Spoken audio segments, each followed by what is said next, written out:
Olá, eu sou a Isabela Veloso e está no podcast que é um cantinho de partilha de ideias, de reflexões, de livros, de leituras, de escritas e de comidinhas. Sim, de receitas, mas de receitas culinárias, de receitas inspiradas nos livros e nos nossos escritores preferidos. Boa disposição é necessária porque a vida também sem uma boa gargalhada não faz sentido. Use este episódio como melhor lhe aprouver, como gostar mais. Pode ler comigo ao mesmo tempo, tendo o livro. Para isso, eu até deixo aqui na descrição do episódio o link direto para a compra do livro. Pode apenas ouvir ah, a leitura do conto. De qualquer forma, o meu maior interesse é que aproveite bem este conto. O Gato Preto, de Edgar Allan Poe. Durante muito tempo não consegui ler este conto. Posso dizer que tinha mesmo medo de o ler só pelo que ouvia dizer. Mas isso já foi há muito, muito tempo. Mas o medo, um bocadinho de receio, ainda cá está. E achei mesmo por bem iniciar este novo quadro do podcast com este conto para podermos ler juntos e, pelo menos eu perder completamente o medo que tenho sempre que leio, este conto. Escrito pelo grande mestre Edgar Allan Poe, este conto foi publicado em 1843 nos Estados Unidos.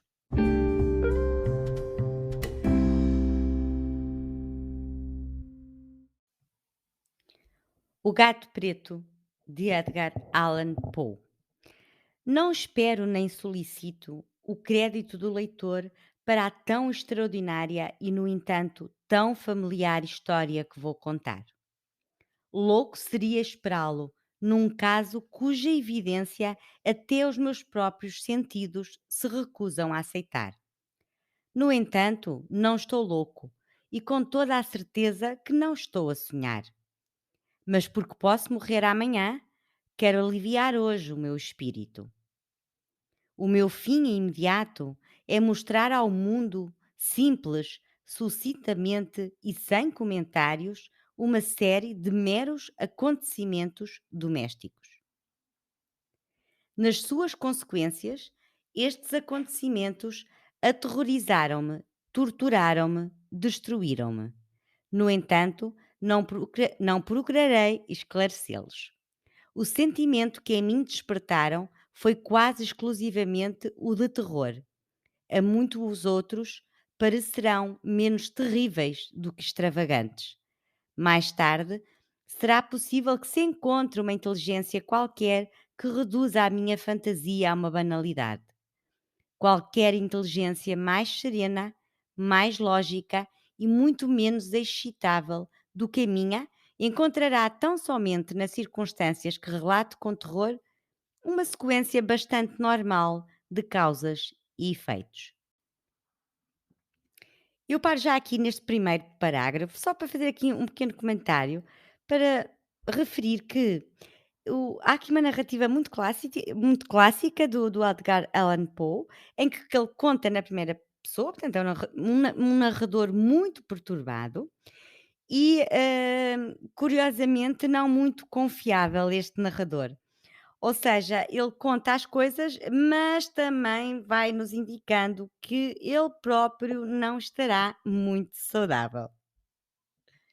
Então, continuando, já na minha infância era notado pela docilidade e humanidade do meu carácter. Tão nobre era a ternura do meu coração que eu acabava por tornar-me num joguete dos meus companheiros. Tinha uma especial afeição pelos animais e os meus pais permitiam-me possuir uma grande variedade deles. Com eles passava a maior parte do meu tempo e nunca me sentia tão feliz como quando lhes dava de comer e os acariciava. Esta faceta do meu carácter acentuou-se com os anos e, quando homem, aí achava uma das minhas principais fontes de prazer. Quanto àqueles que já tiveram uma afeição por um cão fiel e sagaz, escusado será preocupar-me com explicar-lhes a natureza ou a intensidade da compensação que daí se pode tirar. No amor desinteressado de um animal, no sacrifício de si mesmo, alguma coisa há que vai direito ao coração de quem tão frequentemente pôde comprovar a amizade mesquinha e a frágil fidelidade do homem. Casei jovem e tive a felicidade de achar na minha mulher uma disposição de espírito que não era contrária à minha. Vendo o meu gosto por animais domésticos, nunca perdi a oportunidade de me proporcionar alguns exemplares das espécies mais agradáveis. Tínhamos pássaros, peixes dourados, um lindo cão, coelhos, um macaquinho e um gato. Este último era um animal notavelmente forte e belo, completamente preto e excepcionalmente esperto. Quando falávamos da sua inteligência, a minha mulher, que não era de todo impermeável à superstição, fazia frequentes alusões à crença popular que considera todos os gatos pretos como feiticeiras disfarçadas. Não quero dizer que falasse deste assunto sempre a sério. E se me refiro agora a isto, não é por qualquer motivo especial, mas apenas porque me veio à ideia. Plutão, assim se chamava o gato, era o meu amigo predileto e companheiro de brincadeiras. Só eu lhe dava de comer e seguia-me por toda a parte dentro de casa. Era até com dificuldade que conseguia impedir que me seguisse na rua. A nossa amizade durou assim vários anos, durante os quais o meu temperamento e o meu carácter sofreram uma alteração radical. Envergonho-me de o confessar. Para pior, devido ao demónio da intemperança. De dia para dia me tornava mais taciturno, mais irritável, mais indiferente aos sentimentos dos outros. Permitia-me usar de uma linguagem brutal com a minha mulher. Com o tempo, cheguei até a usar de violência. Evidentemente que os meus pobres animaizinhos sentiram a transformação do meu carácter. Não só os desprezava, como os tratava mal. Por Plutão, porém, ainda nutria uma certa consideração que me não deixava maltratá-lo. Quanto aos outros, não tinha escrúpulos em maltratar os coelhos, o macaco e até o cão, quando por acaso ou por afeição se atravessavam no meu caminho. Mas a doença tomava conta de mim, pois que doença se assemelha à do álcool. E por fim, até o próprio Plutão, que estava a ficar velho e por consequência um tanto impertinente, até o próprio Plutão começou a sentir os efeitos do meu carácter perverso. Faço aqui uma segunda pausa, que aqui o próprio Alan Poe, ele próprio sofreu de alcoolismo e então conhecia muito bem as consequências. E, curiosamente, no século XIX, o alcoolismo era considerado mesmo uma doença mental e as pessoas eram enviadas para os hospícios. Continuando, certa noite, ao regressar a casa, completamente embriagado, de volta de uns dos tugúrios da cidade, pareceu-me que o gato evitava a minha presença. Apanhei-o e ele, horrorizado com a violência do meu gesto, feriu-me ligeiramente na mão com os dentes. Uma fúria dos demónios imediatamente se apossou de mim. Não me reconhecia.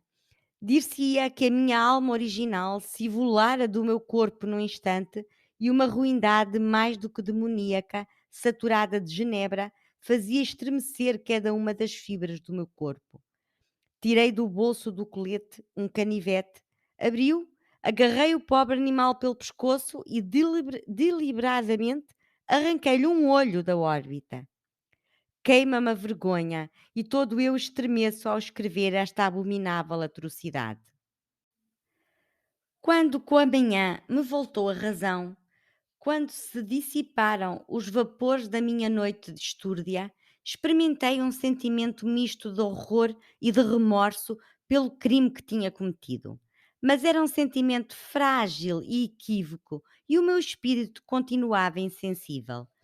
Voltei a mergulhar nos excessos e depressa afoguei no álcool toda a recordação do ato. Entretanto, o gato curou-se lentamente. A órbita, agora vazia, apresentava na verdade um aspecto horroroso, mas o animal não aparentava qualquer sofrimento. Vagueava pela casa como de costume, mas, como seria de esperar, fugia aterrorizado quando eu me aproximava. Porém, restava-me ainda o suficiente do meu velho coração para me sentir agravado por esta evidente antipatia da parte de um animal que outrora tanto gostara de mim. Em breve, este sentimento deu lugar à irritação. E para minha queda final e irrevogável, o espírito da perversidade fez de seguida a sua aparição. Deste espírito não cura a filosofia. No entanto, não estou mais certo da existência da minha alma do que do facto que a perversidade é um dos impulsos primitivos do coração humano. Umas dessas, uma dessas indivisas faculdades primárias ou sentimentos que deu uma direção ao carácter do homem.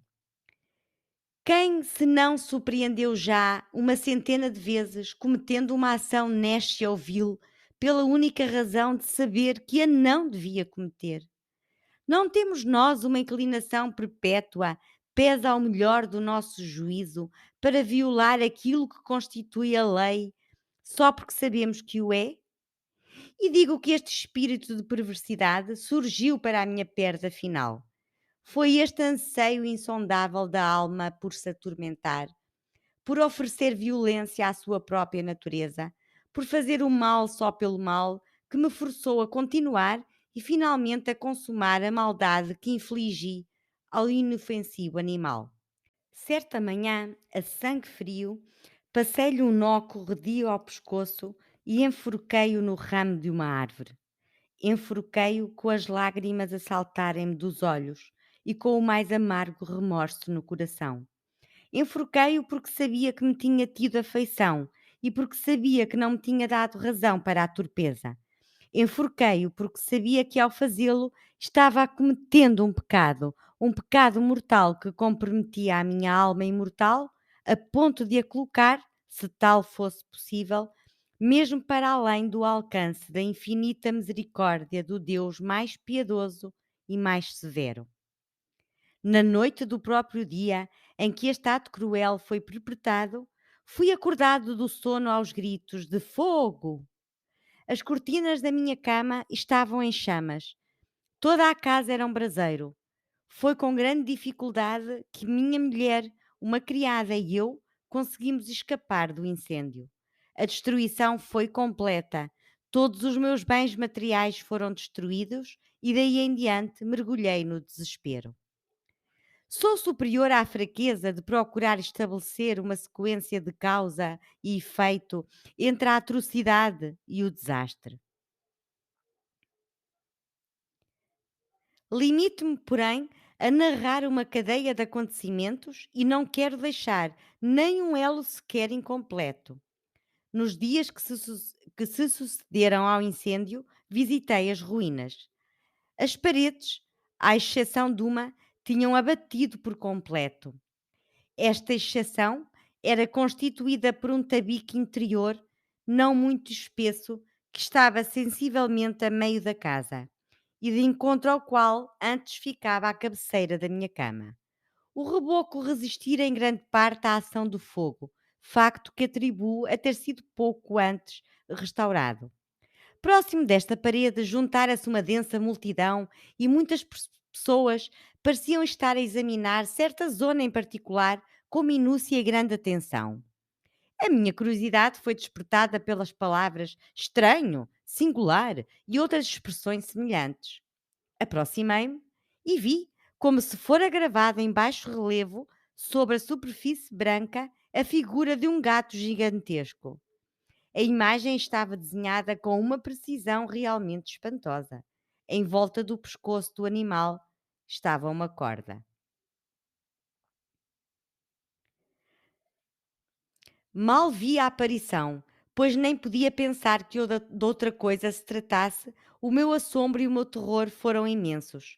Por fim, a reflexão veio em meu auxílio. Lembrei-me que o gato fora enforcado num jardim junto à casa. Após o alarme de incêndio, o dito jardim fora imediatamente invadido pela multidão e por alguém que deve ter cortado a corda do gato e o deve ter lançado para dentro do meu quarto por uma janela aberta. Isto deve ter sido feito, provavelmente, com a intenção de me acordar.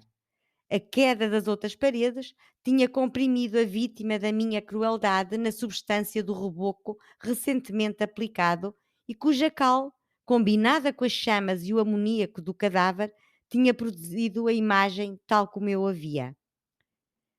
Tendo assim satisfeito prontamente a minha razão, que não totalmente a minha consciência, sobre o facto extraordinário atrás descrito, não deixou este, no entanto, de causar profunda impressão na minha imaginação.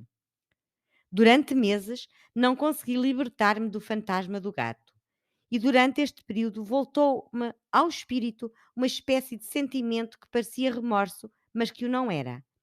Cheguei ao ponto de lamentar a perda do animal e a procurar à minha volta, no sórdido dos tugúrios que agora frequentava com assiduidade, um outro animal da mesma espécie e bastante parecido que preenchesse o seu lugar. Uma noite estava eu sentado meio aturdido num antro mais do que infamante. A minha atenção foi despertada por um objeto preto que repousava no topo de um dos enormes tonéis de gin ou de rum que constituíam o principal mobiliário do compartimento. Havia minutos que olhava para a parte superior do túnel e o que agora me causava surpresa era o facto de não me ter apercebido mais cedo do objeto que estava em cima. Aproximei-me e toquei-lhe com a mão. Era um gato preto. Um gato enorme, tão grande como Plutão e semelhante a ele em todos os aspectos, menos num. Plutão não tinha sequer um único pelo branco no corpo, enquanto este gato tinha uma mancha branca, grande, mas indefinida, que lhe cobria toda a região do peito. Quando lhe toquei, imediatamente se levantou e ronronou com força, roçou-se pela minha mão e parecia contente por o ter notado. Era este, pois, o animal que eu procurava. Imediatamente propus a compra ao dono, mas este nada tinha a reclamar pelo animal, nada sabia a seu respeito, nunca o tinha visto até então. Continuei a acariciá-lo e, quando me preparava para ir para casa, o animal mostrou-se disposto a acompanhar-me. Permiti que o fizesse, inclinando-me de vez em quando para o acariciar enquanto caminhava. Quando chegou a casa, adaptou-se e logo se tornou muito amigo da minha mulher. Pela minha parte, não tardou em surgir em mim uma antipatia por ele. Era exatamente o reverso do que eu esperava. Mas não sei como nem porquê, a sua evidente ternura por mim desgostava-me e aborrecia-me. Lentamente, a pouco e pouco, esses sentimentos de desgosto e de aborrecimento transformaram-se na amargura do ódio. Evitava o animal. Um certo sentimento de vergonha e a lembrança do meu anterior ato de crueldade impediram-me de o maltratar fisicamente. Abstive-me durante semanas de o maltratar ou exercer sobre ele qualquer violência. Mas gradualmente, muito gradualmente, cheguei a nutrir por ele um horror indizível e a fugir silenciosamente da sua odiosa presença como do bafo da peste.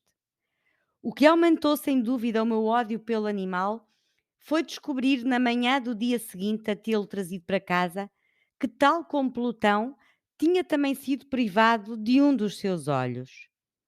Esta circunstância, contudo, mais afeição despertou na minha mulher, que, como já disse, possuía em alto grau aquele sentimento de humanidade que fora em tempos característica minha e a fonte de muitos dos meus prazeres mais simples e mais puros.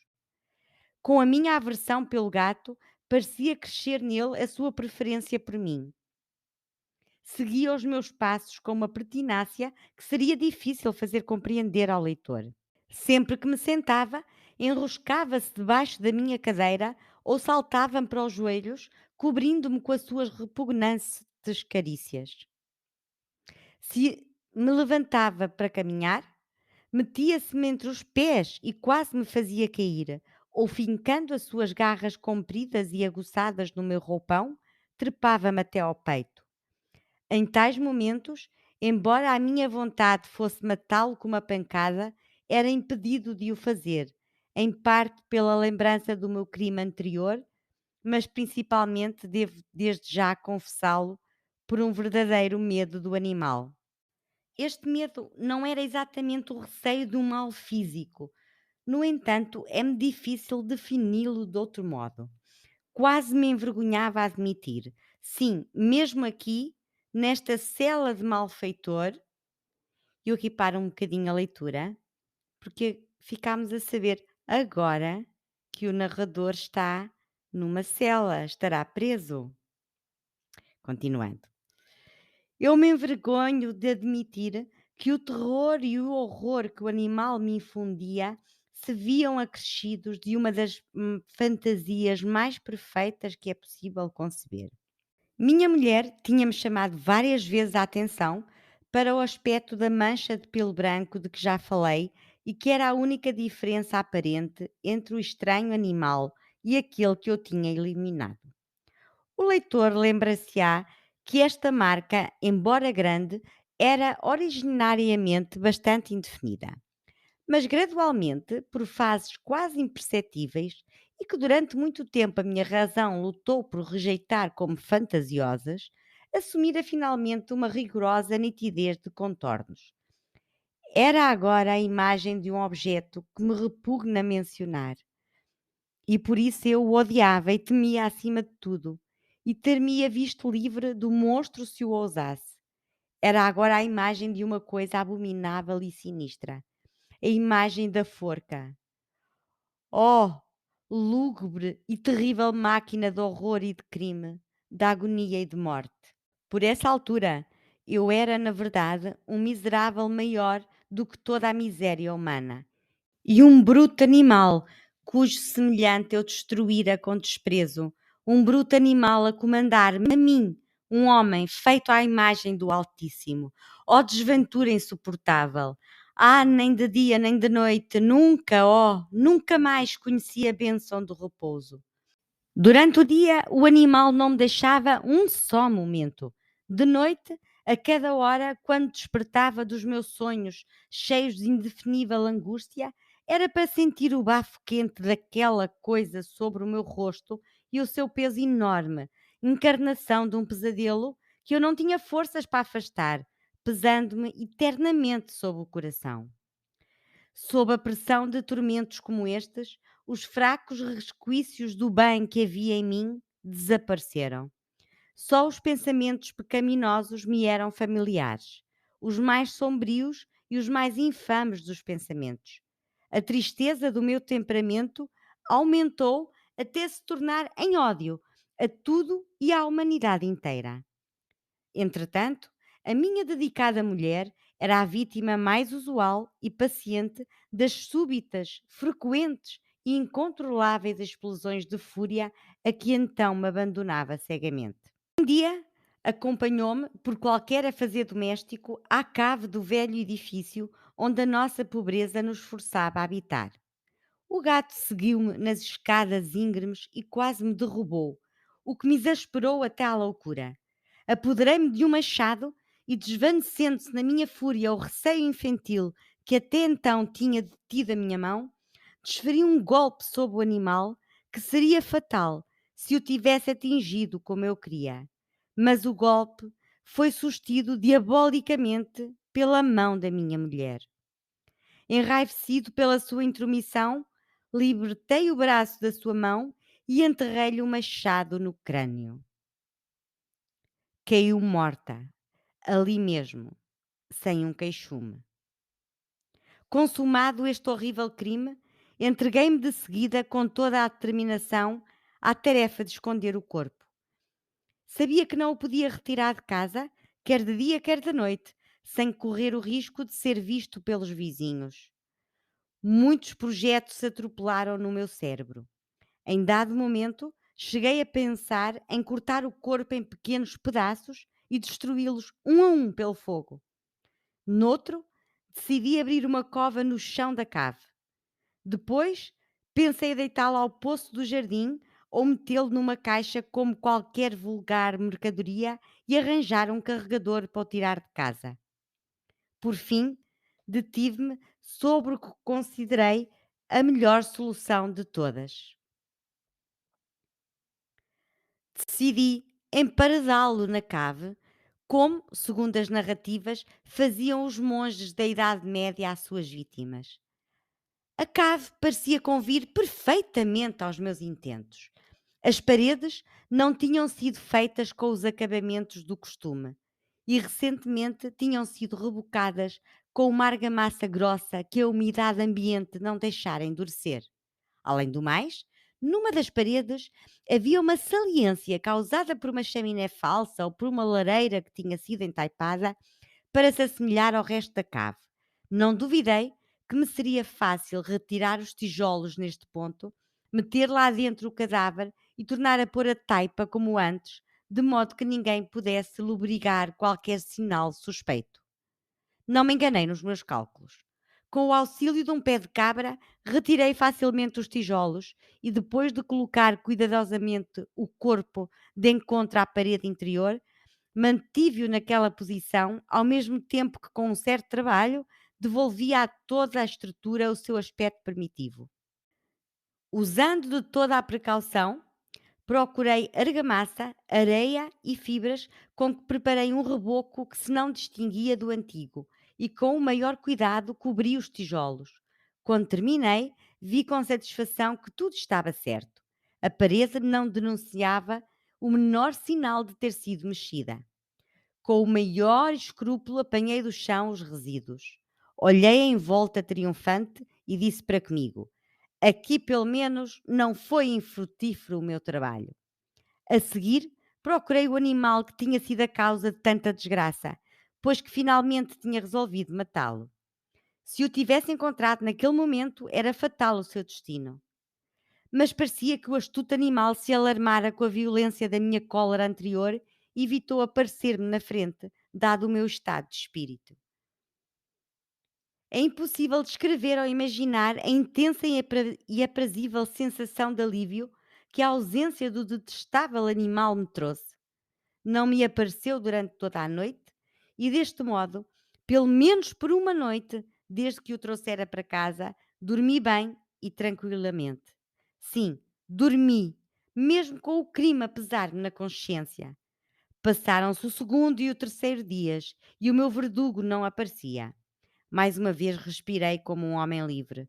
O monstro aterrorizado tinha abandonado a casa para sempre. Nunca mais voltaria a vê-lo. Suprema felicidade a minha. A culpa da ação tenebrosa inquietava-me pouco. Fizeram-se alguns interrogatórios que colheram respostas satisfatórias. Fez-se inclusivamente uma busca, mas naturalmente nada se descobriu. Dava como certa a minha felicidade futura. No quarto dia após o crime, surgiu inesperadamente em minha casa um grupo de agentes da polícia que procederam a uma rigorosa busca. Eu, porém, confiado na impenetrabilidade do esconderijo, não sentia qualquer embaraço. Os agentes quiseram que os acompanhasse na sua busca. Não deixaram o mínimo escaninho por investigar. Por fim, pela terceira ou quarta vez, desceram à cave. Nem um músculo me tremeu. O meu coração batia calmamente, como o coração de quem vive na inocência. Percorri a cave de ponta a ponta. De braços cruzados no peito, andava descontraído de um lado para o outro. Os agentes estavam completamente satisfeitos e prontos para partir. O júbilo do meu coração era demasiado intenso para que o pudesse suster. Ansiava por dizer pelo menos uma palavra à guisa de triunfo e para tornar duplamente evidente a sua convicção da minha inocência. Senhores, disse por fim, quando iam a subir os degraus. Estou satisfeito por ter dissipado as vossas suspeitas. Muita saúde para todos e um pouco mais de cortesia. A propósito, esta casa está muito bem construída e, no meu furioso desejo de dizer qualquer coisa com à vontade, mal sabia o que estava a dizer. Direi até que é uma casa excelentemente construída. Estas paredes vão-se já embora, meu senhor. Estas paredes estão solidamente ligadas e, neste momento, por uma frenética fanfarronice, bati com força com uma bengala que tinha na mão na parede atrás da qual se encontrava o cadáver da minha querida esposa. Ah, que Deus me livre das garras do arquidemónio! Mal tinha o eco das minhas pancadas mergulhado no silêncio, quando uma voz lhes respondeu de dentro do túmulo. Um gemido, a princípio abafado e entrecortado como o choro de uma criança, que depois se transformou num prolongado grito sonoro e contínuo, extremamente anormal e inumano.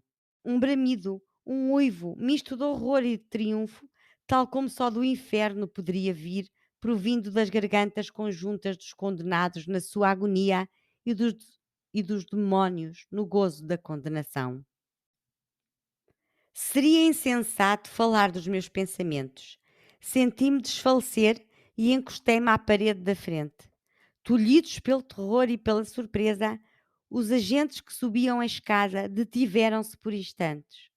Logo a seguir, 12 braços vigorosos atacavam a parede. Esta caiu de um só golpe. O cadáver, já bastante decomposto e coberto de pastas de sangue, apareceu ereto frente aos circunstantes.